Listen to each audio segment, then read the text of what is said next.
In 1502, a Renaissance diplomat sat in a small Italian court, taking notes on a man he was supposed to be negotiating with. That diplomat's name was Niccolò Machiavelli. The man he was studying would become the entire template for his most famous book, a manual on power that's still read 500 years later. His name was Cesare Borgia, and by the time Machiavelli met him, he had already betrayed his own family, hunted down his own brother-in-law twice, and turned a cardinal's red hat into an army. This is not a story about a righteous man. It's a story about a man who understood, better than almost anyone in history, that power without the will to use it is just decoration. Cesare Borgia was never supposed to be a soldier or a conqueror.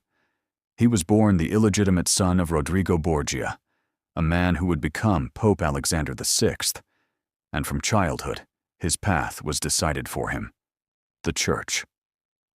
By 19, Cesare was a cardinal. Red robes, enormous influence, a direct line to the Pope himself. By most measures, an extraordinary life already secured. He hated it. Cesare had no interest in theology or ceremony.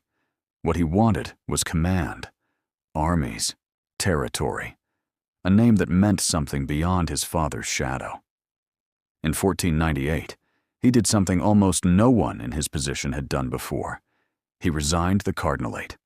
He walked away from one of the most powerful religious offices in Europe to become, instead, a soldier. This decision alone tells you what kind of man he was.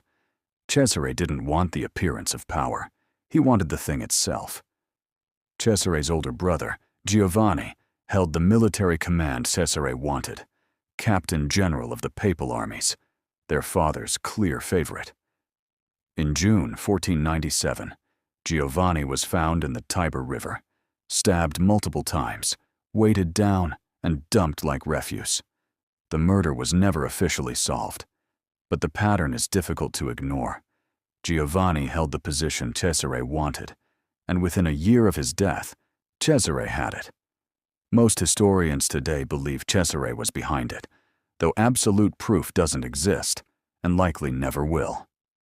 What is certain is this: whoever killed Giovanni removed the single biggest obstacle between Cesare and the life he actually wanted. And Cesare didn't hesitate to take what became available. This is the part worth sitting with, uncomfortable as it is. Cesare did not spend years resenting his brother's position from the sidelines. When the obstacle was removed, he moved immediately, and without visible guilt.